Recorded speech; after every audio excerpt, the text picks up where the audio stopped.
Hello everybody, this is Toys R Us, and for this new figure unboxing and review, we're going to be looking at the Legacy Evolution Shadow Striker figure. So with this video, we're going to have a look at her in both of her modes. We're going to see how her accessories work. We are in fact as well going to compare her with her original Convention Club exclusive figure, and of course see how she looks and compares with some of the other figures in the same toy line. Now, before I open this up, I want to very quickly show you the box. We've got her there in a robot mode in the window, so there's the alternate mode on the front. There is the full-length figure, picture of her, sorry, and there of course we've got the bust at the top. We've got the usual Legacy Evolution artwork there. So as I open this up, I'd like to thank Hasbro Pulse, because that's who I purchased this from, and as you can see, they got it to me nice and quickly and safely. And also to remind anybody who's not subscribed to this channel, if I'd like to hit that subscribe button for me now please, because it really will help me out. Right, okay, here she is in the box, and as I said, I'm doing two videos side by side because I've got the Convention Club figure here, so I'm going to open the original Shadow Striker as well, so we can do some really good comparisons for this particular video. So there she is. There's quite a bit of space at the bottom, the accessories are at the back.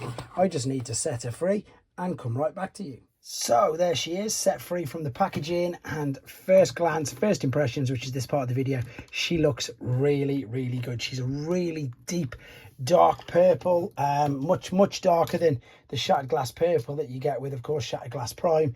I don't even know if it's a word, but it's much more Decepticon-y, shall we say. The head sculpt looks beautiful. The detail on the front there of the chest looks amazing. Head articulation is on a ball and socket or a mushroom peg, so again, it'll go all the way around, up and down as well. Articulation on the arms is fantastic, all the way around up to the top, like so, but then to the front they'll go that high, but for obvious reasons with this pack on the back they can't go much further. Oh, I've just disconnected that. And then the same for going back. This does sort of get in the way, but you've got more than enough articulation. You've got the swivel underneath the shoulder, the bicep bend, and of course a wrist swivel. The hips swivel all the way around as well, and you can kick the leg all the way up. Once again, obviously, if you move this back, you've got more articulation and range of motion there. You've got a knee bend, and you've got an ankle tilt and rock as well. The other detail, I suppose, just that minute little detail there on the front makes a big difference. The wheels look good. There's a few ports on the back, but no major huge gaps, shall we say. The accessories is, of course, the translucent roof, which looks fantastic. There's the gun. And indeed, this is obviously going to be the bumper. We'll have a look how these fit and attach a bit later on. This part is just first impressions, and I am impressed. So let's have a look at her now in her alternate mode. Okay, then we're back, and as you can see, she's in her alternate mode and she looks beautiful. Quick apologies for no transformation process on this video. Couple of reasons. One is to keep the main length of the video down, and the second, with it being a new toy, is to not spoil it for yourselves if you don't want to see it. Now, I do have to confess the transformation process is indeed very clever and a lot of fun, but if you don't want to see it, you don't have to, and if you do want to watch it, I've uploaded a tutorial, so you've got the option to watch it or not. Right, as you can see, the wheels go around all by themselves, not hindered in any way. They look great. If I want to be overly picky, perhaps they could have painted these black, but it doesn't really make too much difference. The translucent red is lovely. You can just about make out her head there, so I don't know, you might be able to turn it round. I'll have a try when I'm transforming her back. We've already seen the engine block detail. Just these little bits of detail here make a tiny bit of difference. It really does look good, and you can see underneath how everything is tucked away really well. We can attach the blaster to the top, and then I would imagine you can attach some blast effects in there as well. But there's one on the back. I was just about to say there's no other places to attach things, so whether you want to put that there, nah, you don't want to. I don't know, it's up to yourself, however you want to display. If you want to have a look at her compared to her original self, she's quite a bit smaller actually. She really is. I wasn't expecting that. But I suppose you can sort of see where the homage is coming from. It's a great figure though. This one is really impressive, and as I've said, I'm really impressed because it's a figure that I don't really know too much about, so I'm really pleased to be able to have a go with her and see what she looks like. Just because I've got next to me, I've got the Commander class strong arm, just to see how she sizes up compared to that, which is, of course, she looks really small. And I've got a bike, which is, of course, Prowl from the other toy line as well. But to be honest, there's nothing more to show you or to discuss in this mode. Let's come back to the robot mode, see how we can display her accessories loads of different ways, and of course do some more comparisons. Okay then, back for the final time with her in a robot mode. This is the way I'm going to be displaying it, and we're going to have a look at how we can use all of her accessories in different ways and show you the fantastic homage to the original toy as well.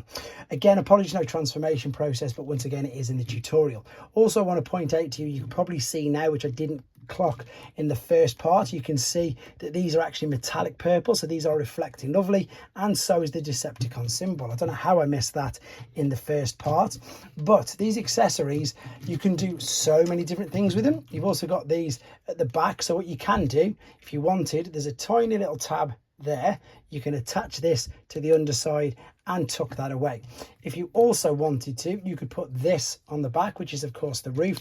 The only thing is it can be quite awkward because they're all on their own pivot and access points. If you wanted to, you can pop that there, and then you can take this bumper part and put it on any forearm. She doesn't look too good like that, let's be honest. So let's bring this out. Right, the one thing that you'll notice is on the pictures and on the instructions, it's always got the roof on the right arm. However, I'm going to pop it on the left, and the reason for that is because this is how the original figure had it, and this is, of course, I'm going to do a brilliant homage to the original. Now this again can be quite awkward. You can see they're on their own pivot and access points, so they all go whichever way they want to, so it can make this pretty awkward, especially if it's brand new.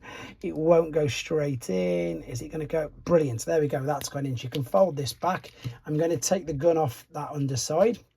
Now this is something I gotta confess, when I first saw it I thought, why are they doing that? I had no idea. The blaster obviously would go there, and then they'd look, then you'd put this on the end. Now if you ever heard that expression, can't see the wood for the trees, that's exactly what this is, because there's me thinking, why on earth would they want to do that? But if we bring in the original figure, which is there, so again, if you're after this particular figure yourself, she's official Transformers Collectors Club convention figure from 2003. So you can see now we've got the roof on the left hand side for her, and there's the other part. I suppose if you wanted to, no, you can't really get the other part of the car on the top of the shoulder, but what the homage for this is, this was the original blaster, and it is of course the back of the car.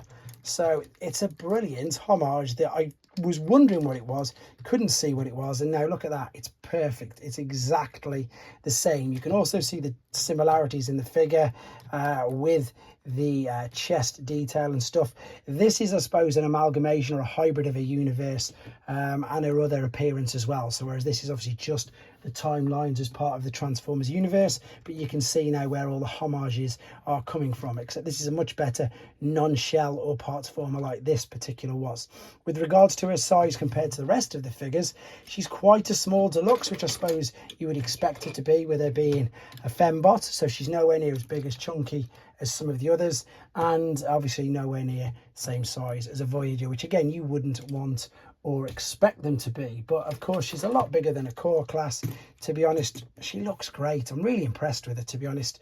Once again, great figure, really interesting to play with. And as I say, although I've not shown it you in this video, the transformation process, unless you don't want it spoiling, it is definitely worth a watch because it looks spectacular. But I really think there's nothing more to say about her. She's a great figure, a great addition to the collection, and of course it's nice because she's a Cyberverse and universe, two of them together, rather than, I know lots of people say all we get is G1. Well, here's living proof that we don't always get G1. There you go, everybody. She is Shadow Striker from Legacy Evolution. Let me know what you think of her in the comments, and take care.